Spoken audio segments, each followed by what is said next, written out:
Okay, well, welcome everyone to the call. This is Noel Lyons of World Coach Co UK. I've got a super guest for you today. I've got Simon Hartley. Simon is a sports psychologist and performance coach. He helps athletes and business people to get their mental game right. During the last 15 years, Simon has worked with gold medalists, world record holders, and championship winning teams. He has worked at the highest level of sport, from Premiership football and rugby union to Olympic sport, golf, tennis, and even motorsport. Since 2005, Simon has also applied the principles of world-class sports psychology to business, education, the charity sector, and even IT applications. He currently works with some of the UK's premier businesses. His first book, Peak Performance Every Time, published by Routledge, will be in print in the summer of autumn 2011, and he's currently finishing his second. Welcome to the call, Simon. Hello, how are you? Yeah, good. Excellent. So, where should we start off today? Should we talk about your excellent sort of motto, the standard that you sort of hold yourself to? This whole idea of be world class. How did that come about? Having worked with Olympians, having worked with sports teams, athletes, I've been aware that there are some people who are genuinely world class in their field, and there are some people who aren't quite. And there are subtle but very, very profound differences between the two. From my point of view, I'm incredibly passionate to understand what those differences are, how they work, what underpins them, and really, really get underneath the skin of it. As a psychologist, as a sports psychologist, that's where my interest is. I guess everybody's kind of got their anorak area, and that's mine. So understanding that and helping to coach that in people is what I do, what I'm passionate about. And with the Olympics coming up next year in London, it's obviously a busy year for you. And I have to say, you're really in demand right now. Yeah, there are a group of Olympian or prospective Olympians that I'm working with at the moment who have their sights set on London 2012, and also a group behind them that are looking at probably 2016 and onwards. And when you work with those kind of guys, you do realise that actually in the public perception, the Olympics comes round once every 4 years. For the athletes, it's always there.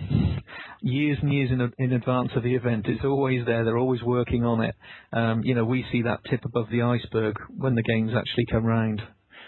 Let's try and relate to us everyday sort of folk then. How much, the principles that you use with the athletes, how much is based on the everyday sort of person or even the business person? Are the principles the same? Yeah, they are. It took me a while to understand it, to be honest. Having worked with athletes for many, many years, I was asked by a friend of mine if I could help a sales team. And initially I said I don't know, because the honest answer was I didn't. I had never done it before. When I started working with the sales team, I knew absolutely nothing about sales, so I only really had one option, and that was to view the sales team as athletes. So I worked with them in exactly the same way that I would work with a group of athletes, and we worked on the real essentials, the real fundamentals of performance. We helped them to become motivated, confident and focused. And in doing so, it taught me that actually the principles that apply to sports psychology apply to anyone in any field, because we're all human beings. And it's very, very simple. I should have realised it a lot earlier. But it's only having gone through the process that I start to understand how it translates to a much, much wider audience. Yeah, but this whole conversation we're having, it's all about master your motivation. And any master in anything, they make things, very complex things, sound very simple. So, I think it's only your expertise and your experience in this area that, keeps it simple. Let's look at some of the terms that people use all the time, like, inspiration, motivation, even confidence. Are they the same? Are we talking about the same sort of quality? No, but they are all linked. Motivation and inspiration, I think, are very different. Motivation, I think, is very self-driven. It's something that we have to generate from within. Inspiration is what we try and do with other people. We try to inspire other people. I think sometimes we try and inspire when people aren't motivated, and actually we use essentially the wrong cure for the problem. A little bit like a friend of mine once said, an aspirin is not, a headache is not an aspirin deficiency. Therefore, the aspirin isn't really the right cure for the headache. It might provide us with a short-term solution, but actually it doesn't get rid of the problem.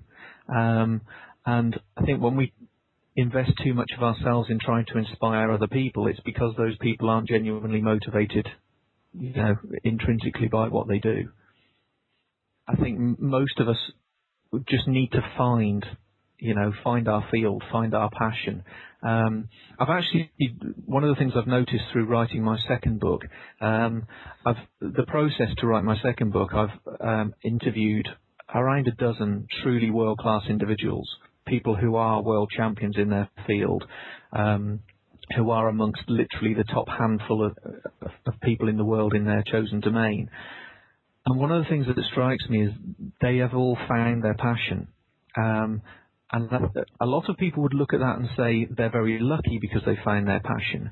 But actually, I think we all have a passion. Some of us recognize it, some of us actually follow it, but some of us don't. And I think the reason some of us don't follow it is because we might be scared of it. It might not be what's expected of us. We might have a passion that we think is a little bit outlandish or unrealistic or, not practical, and therefore we don't follow it. The mountaineer who I interviewed is a guy called Alan Hinks, and he's one of only about a dozen in the world to have climbed all of the 8,000 metre peaks. There are 14 peaks in the world that are over 8,000 metres. And there are a dozen people that have done it, maybe 15 now, which is about the same number who have stepped on the moon. So he is in a truly, truly elite group. And lots of people may argue that mountaineering isn't really a career option. Now, he just did it. He didn't set out to do it to make it a career option, although it has become his living now. It's the way, it's what he does full time. But as he explained to me, he did it way before it was ever his living, and he did it with passion. And one of the lines that I remember, he said to me, journalists used to write in the paper, former teacher Alan Hinks. And he said, former teacher, that's stupid. I was always a climber, even before I was a teacher. I wasn't a teacher and then I was a climber. He said, calling me a former teacher is like saying former child. And for many of the really world-class people that I've spoken to, that passion is ingrained in them, and they had the courage to follow it, which gives them their reason for being and their reason for doing everything that they do. Alan's reason to climb mountains wasn't to make a career, it wasn't to make money, it wasn't to be famous. In fact, he knows that in the UK, it doesn't make any difference. So what if he's climbed all of the 8,000 metre peaks? Nobody really knows him. Yeah, often we do it for ourselves, don't we? So, and that is one of the best ways to increase your own motivation, is to study other people who inspire you, in what they do, and really study their mindset, everything about them. Absolutely. We do find that those who truly, truly excel in their field, they don't struggle with motivation at all. What they do because they absolutely love it. They're driven, intrinsically driven to do it. It doesn't matter how well rewarded or not they are, they'll still do it. And actually that gives them a tremendous amount of power that many of us don't have. It allows them to take on challenges that the rest of us probably wouldn't. It allows them to fail at things which many of us don't like doing. They don't require success. They don't require an outcome to do it. They'll keep doing it anyway. And if it happens to work out, great. And if it doesn't, they'll just find a way that does. One of the other guys is a twice Michelin star chef. And he talks about the process that he goes through to create great dishes. And he'll throw away dozens of dishes that everybody else thinks are wonderful because they're not quite right yet. And he doesn't need it to be perfect in order to gain some kind of nice, warm, fuzzy feeling from it. He'll just keep going at it because he's passionate about creating the right dish. Right. I think you've already given us some of the keys, but how can we develop our own sort of inner power, if you like? How do we master our own motivation? What are some of the keys? Well, the first thing I think we've got to recognise is that motivation stems from our reason. And if you read around psychology, a lot of the references to motivation describe it as the why of behaviour. And we've got to understand why we do things and why we don't do things. There are normally very good reasons why we embark on the things that we do and why we don't do the things that we don't. You know, when we look at people that achieve great feats, they normally spend years developing them. And in order for us to have that, that level of motivation, that almost volume of motivation, there's got to be a really, really good reason for us to do it and to push ourselves and to go through the discomfort. When our reasons are linked to external things, extrinsic things like we want recognition, we want rewards, we want some kind of visible, tangible success, our motivation is then quite fragile, because if we don't get some of those things, then the motivation falls apart.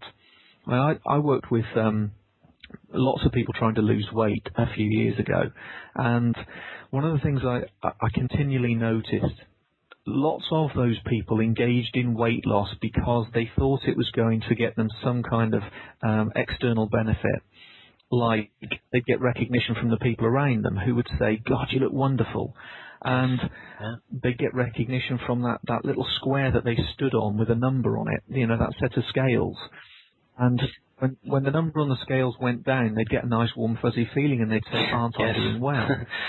But the problem was, if the number went up, if it got bigger, that was a real nightmare for them, because all of a sudden I can't say, "Oh gosh, I'm doing really well." And therefore their reason for losing weight started to disappear, because they couldn't give themselves the pat on the back or look to other people to give them the pat on the back or whatever. People who wanted to lose weight because it made them feel better, or because it made them healthier, or because they just wanted to eat more healthy foods, and because they wanted to engage in exercise and get their bodies working and enjoy the feeling of being active, those people did not struggle with motivation. Because so what if nobody noticed? So what if the number on the scales didn't change? That wasn't their reason in the first place. So, understanding our reason, the real reason why we engage in weight loss, is important. Or anything. When I was working with these weight loss guys, I often asked them what they wanted to achieve. And many of them said, "I want to lose 2 stone." And my standard response was, "That's great, that's fantastic, we'll chop your leg off. You'll lose 2 stone just like that." "Oh, no, that's not what I meant." I said, "Well, you said you wanted to lose 2 stone." No, what I really want is, they want to feel confident about themselves. They want to be able to look at themselves in the mirror and think, "Yeah, that's the way I want to look." They want some kind of external and internal self-acceptance. Now, that's what they actually want. That's their reason for engaging. Once we understand that that's what we're looking for, we need to, again, instead of taking an aspirin for a headache, we need to look at ways of satisfying that. That's a great little trick for any personal trainer listening, just to go through that exercise in itself and keep digging down, what is the reason why, and maybe dig about 4 or 5 layers deep, really get that reason. People can Absolutely. Peel back those layers and find out. There's a point where you find it, you can't go past it. You're there, and I think you've got to keep going and keep working with somebody until you get to that point. Some of them, may not be willing to shed the layers of the onion that quickly. Sure. It may take a little while, because for lots of us, those things are our defence. Yeah. We feel quite vulnerable when those layers are peeled off. But actually, when we get there and we start understanding it, then we can actually start mastering our motivation. Brilliant. So we need a reason, and ideally it needs to be intrinsic or internal to ourselves. There's a couple of the keys. What other important points are there? Well, I think when we've got those, we've got the real nub of it. But they take some getting, and often they require a couple of things. They require honesty, and sometimes that requires courage, because sometimes it means we've really got to look at ourselves. So they are other parts of the equation. But really, once we get down to understanding the real reason, and we can genuinely embrace what we're passionate about, and we recognise what we're passionate about, and we actually start following it instead of, telling ourselves we're being silly and we couldn't possibly, and, instead of going to follow our passion, we need to do a mundane thing that we're not particularly passionate about, but's more sensible. When we incorporate those sorts of things, we're getting there, because then we do really genuinely have an intrinsic reason to engage in what we're doing. And so when you work with clients, Simon, is this literally like a question and answer sort of basis? Or do you actually have like assessments that you take people through? Because we all differ in how self-aware we are, how well we know ourselves. Yeah, it's absolutely true. I think from my point of view, a conversation is usually the best methodology. I find it because it's more flexible. And we can start at any point, and we can go at whatever speed we need to go. Usually there's one overriding guiding light, which is that we need to find the reason, and we need to make sure the reason's intrinsic and it's solid and it's going to be stable and enduring, and we're being honest and all those sorts of things. So there's lots of challenges along the way. Stress testing, I guess, is as good a phrase as any to describe it. But for me, the conversation is the real sort of valuable tool. And I've also noticed that relationships and engagement with people usually start with conversations. It's very difficult to develop any kind of relationship and therefore engage with anybody if we don't use conversations of some kind. That as human beings, that's what we tend to use. And I think those things are incredibly important when working with somebody, because they give you an extra dimension over and above what you could ever achieve with, questionnaires or surveys or anything like that. Excellent. So what happens when motivation starts to wane? What do we see? Normally, we don't see all or nothing. In some cases, we just give up, maybe. But usually there are signs that we see first. A lot of people start taking shortcuts in things. And when they hit tougher challenges, instead of really going for it, they back off. They become despondent quicker, and they dip out quicker. They don't put quite as much in. They don't tend to go the extra mile. When I was working in a Premiership football team, we came to a point probably about a third of the way through the season when our results started to change. And the management, the coaching staff in the club were asking, well, what's the issue here? Why aren't we winning games? We were winning games at the start of the season, and then we started drawing a few, and now we're losing more. What's happening? And from their point of view, they said, we're not doing anything different. The truth was, however, we were doing things very differently. We weren't actually employing the same processes that we were at the beginning of the season. We're taking our foot off the gas a little bit. And because the players weren't genuinely engaged in being the best they could possibly be, if they could dip out, they would dip out. They did start to take shortcuts, and they didn't stick to the tougher challenges, and they gave up that little bit easier. And if they got a chance to do things 95% well instead of 100%, they take it. And there was no real reason for them to absolutely push themselves as hard as they could. Unfortunately, what I learned from working with Premiership football is on my first occasion was that they get very handsomely rewarded for being average. Sure. And it doesn't really make that much difference whether they push themselves and be the best they can possibly be, or, they just ease off and be bog average. It doesn't make any difference to them. They still get paid vast amounts of cash anyway. So they didn't have a reason to push themselves, and therefore their motivation started to wane as their confidence dropped, as the results dropped, and they found themselves getting sucked into a negative spiral. So they didn't do the same things, the processes dropped off, therefore the performance followed, and ultimately the results started to change. And as that starts to happen, confidence starts to reduce, and therefore motivation follows on afterwards, and you get this big negative spiral start to develop. And unfortunately, we start noticing it when we hit trouble with the results, and therefore people start moaning and all that sort of stuff. You get the kind of visible, audible signs of it. Yeah, but it's already well set. Quite a long way down. Absolutely, that's quite a long way down the road. to notice those early signs, people taking shortcuts, not going for tougher challenges, becoming despondent quicker. Those are the initial signs that actually the motivation's maybe not as strong a footing as we want it to be. Motivation's easy when people are getting great results. And, that's still an unstable form of motivation, because if the results start to change, the motivation follows. If it was real, genuine, intrinsic desire to be the best we could possibly be, then the motivation is on a lot stronger footing, and people keep pushing themselves and don't dip out and don't take shortcuts because they're passionate about what they want to do. So the leading question then is, how do we sustain that motivation, that desire to be the best we possibly can be? And how do we do that on a day-to-day sort of basis?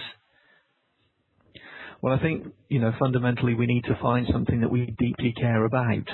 And we need to care about what we do. We need to find other reasons to be engaged in it other than for the recognition or for the reward or for the external extrinsic things. We need to find something within that activity that we actually love and that we just want to do better. And we can do that on any level. I worked with a cafe restaurant business a few years ago. And we were looking at, fairly mundane tasks within the cafe, like cleaning tables. And it's not something that you could think, well, that's an interesting task. It's something that I can get in, really intrinsically involved with. But actually, to a certain extent you can, because you can take pride in either cleaning this table really, really well or not. And there can be reasons to clean that table well. If you just turn up to work and you kind of flick the cloth at it and it's still dirty when you finish, where's the enjoyment? Where's the satisfaction? Where's the pride in that? And over here, Simon, the street cleaners in Marbella, I think they've got a slogan on their, working costumes, and it's all about helping Marbella be a better place to live. Absolutely. And that's what they then tap into, and they feel they're, part of something very worthwhile, because there is great pride, local pride. Yeah, and our team within the cafe restaurant business started to develop the understanding that there was a bigger reason to come to work. To be the best we could possibly be as a team was actually something that gave each individual more than just a wage packet. Okay, Simon, so let me just check in with you then, some of the important points I've got out of talking to you today. Okay. You mentioned that it's really important that we know our reason, and I think the French have that excellent phrase, haven't they, raison d'être, and that if it's internal, the better, and that this really does depend on just how self-aware we are, which, in itself is an exercise in today's world, because we're constantly bombarded with so much noise, information, and we all lead very busy, hectic sort of lives. That's very true. I do genuinely believe that self-knowledge is fundamental to, any of our challenges. Motivation, certainly. Confidence, knowing who we are is incredibly important. It's a building block onto which we develop confidence. Because how can we have self-belief or self-confidence if we do not know ourselves? I think it's absolutely the cornerstone. Self-awareness, self-understanding, self-acceptance, which all derives from self-confidence. Ultimately, to follow our passion, we need to be authentic. We need to be true to ourselves in order to do that. Yeah, and in a world of like detractors and negativity, if the higher you rise, the more criticism you're going to get. You have to accept what is coming from those people and what is actually a result of who you are and what you're about. Yeah, sure, and that's where the courage comes in to a certain extent. In order to follow our dreams, in order to go with what we're passionate about, often, we do need to be true to ourselves, and sometimes that takes courage, because being true to ourselves sometimes isn't being conforming to society. Sometimes it goes against conformism. Yeah. Excellent. Love that. Okay. And so the key thing then is to really find your passion, and that in itself is rewarding, but also if you can attach multiple rewards to whatever that passion is and in following it. Yeah, absolutely. That will strengthen our motivation. Understanding the reason and being able to make sure that it's stable and enduring and there for the long term. Actually, one of the things that I noticed when I was researching my book and talking to genuinely world-class people, the way they express passion is not the way that most people see it. Most people view passion in the same way that they see it through the movies, like Braveheart, things like that. Yep. Charging into battle screaming. Energetically, for world-class people, passion is displayed almost in completely the opposite way. It's almost simmering in the background for years and years and years and years.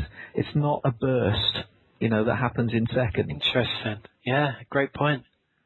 And that can only come, as you quite rightly pointed out, when people genuinely go from, work from a place that they understand intrinsically because it's part of them, because they're being true to themselves.